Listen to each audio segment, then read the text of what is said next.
Hey, what's going on, fellas? Doing some work for a manual today on the turbo oil burner.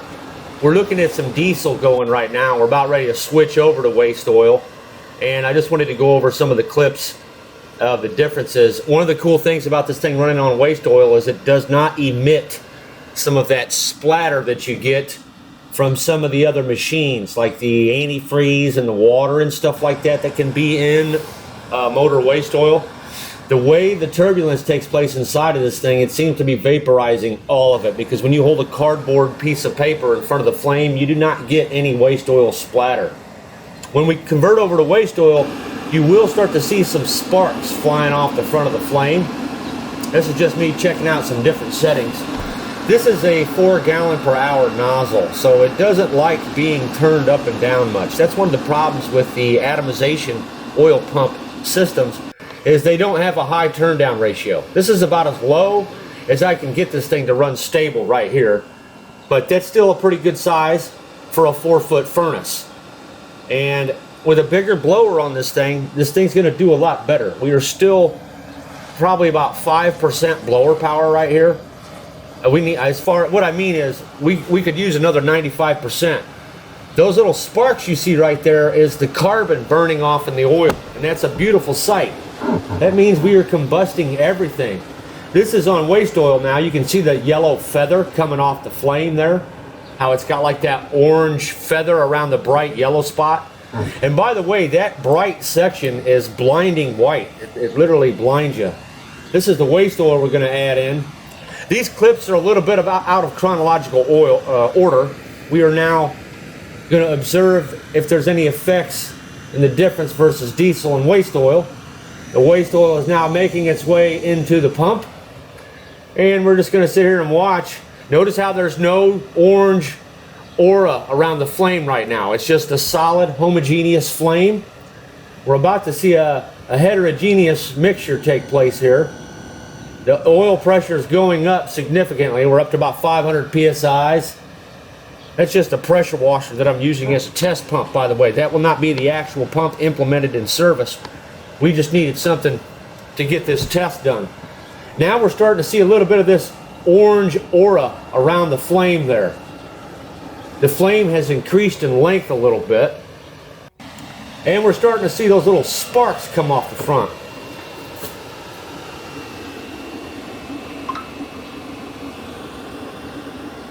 Now the back end of this thing is very cool. It only gets up to about 700 at the front, which is great. That means we're not losing hardly any waste heat going out the exterior walls of this thing. It's all going to the job. It wouldn't hurt to wrap a little insulation around this thing to even keep that top section as hot as possible. 700 degrees is a pretty good preheat temperature for the air, though, so we know we're getting some serious air preheat. The inner combustion liner is glowing red hot as this thing is running. Those sparks definitely indicate we are burning everything, even the carbon in the waste oil.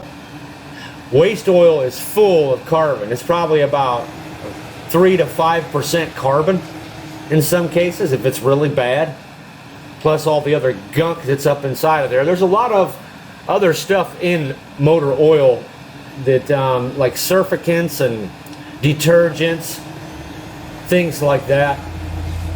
So this is pretty much where we are.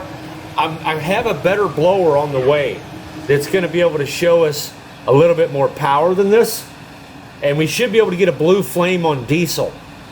I'm thinking about building a smaller one and putting one of those smaller nozzles in it just to kind of check it out. Here's the ignition process.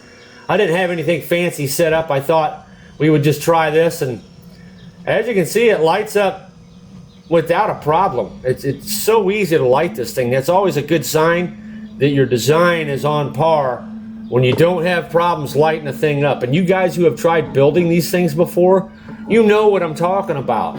I may be making it look easy, but there are a lot of contraptions I've put together that did absolutely nothing. They didn't even make YouTube. I do often post failure videos so you guys can see what don't work, because that's often just as important.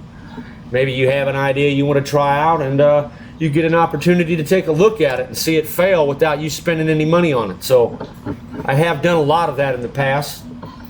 But we got a little excess diesel down in the body there is what I was messing with. Just trying to dump that out. When we first started it up, before it lights, it sprays a little fuel. It gets down inside the combustion liner air intake zone. But basically what happened today is I waited a little too late in the evening to fire this test up, and the flame is just too bright. It washes the cameras out. So wasn't a total loss, but anyway, Emmanuel, I just wanted you to see that this thing is running in top shape. There is no chance this is going to go out on you, and it's not having any significant buildup problems that I'm seeing. This is just me testing it on different settings. Because this is a high flow nozzle, it does not like being turned down. What happens is it stops atomizing the fuel once you go under, say, 1 to 2 liters per hour. So it needs a smaller nozzle to run at lower levels. That's why I don't like these spray nozzles so much as far as some of the burners that I sell, because you're kind of stuck at a certain setting. You don't get a broad spectrum of operating range with these spray nozzles. They have to be like within a liter per hour of their specifications, or they no longer properly atomize the fuel. You can exceed their specifications by running higher pressures, but then you have hardware issues and you're possibly blowing lines off, and you got to get it up to 1,000 psi's to do that, which isn't a problem with some of the equipment I got. But let's face it, that's a little risky for something you're going to be running for 24 hours. This thing's going to be melting some kind of stones down. Forgot what kind of stones they are, but I'm guessing if we get enough air in this thing, we should have no problem hitting the 2,500 degree Fahrenheit mark, maybe even hotter. So that's pretty much where we are on that. And I was just doing some endurance testing here. So I ran this thing through its paces and tried a bunch of different settings. If you turn it down lower, it's going to get hotter in your furnace in some cases, because you're going to have more excess oxygen. That burner should be here Monday, or I'm sorry, the new blower should be here Monday. I just have to figure out how to wire it up, and we should be down the road. I got to build a adapter cowling to fit over the new blower. But other than that, Emmanuel, I'm pretty much calling this thing done. This is the design we're going to want to go with. Now, you guys never sent me any photographs of your furnace, what it looks like when it's loaded up.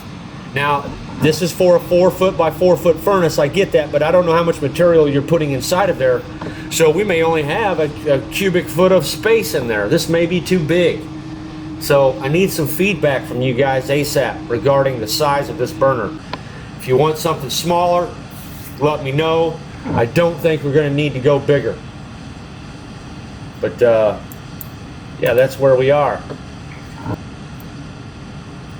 I'm also going to get some daytime shots of this thing on waste oil, because I've only got the day shots on the diesel. It's not much of a difference. This here is the splatter test. One way you can tell you've got a good design is if you can hold a piece of cardboard in front of the flame and it isn't painted as if being sprayed by an airbrush. A lot of these burners will look like they're doing well, but when you run them naked, you can see they're not combusting everything. That was not the case with this burner. Even if your burner does do that, if you're going to be running it in a hot firebox, you're okay. I was just telling you, look how bright this thing gets, you guys. The GoPro is just being completely washed out from the brightness of it. I mean, it's not like so bright, but there we have it. You can see the inside of that thing's glowing red hot.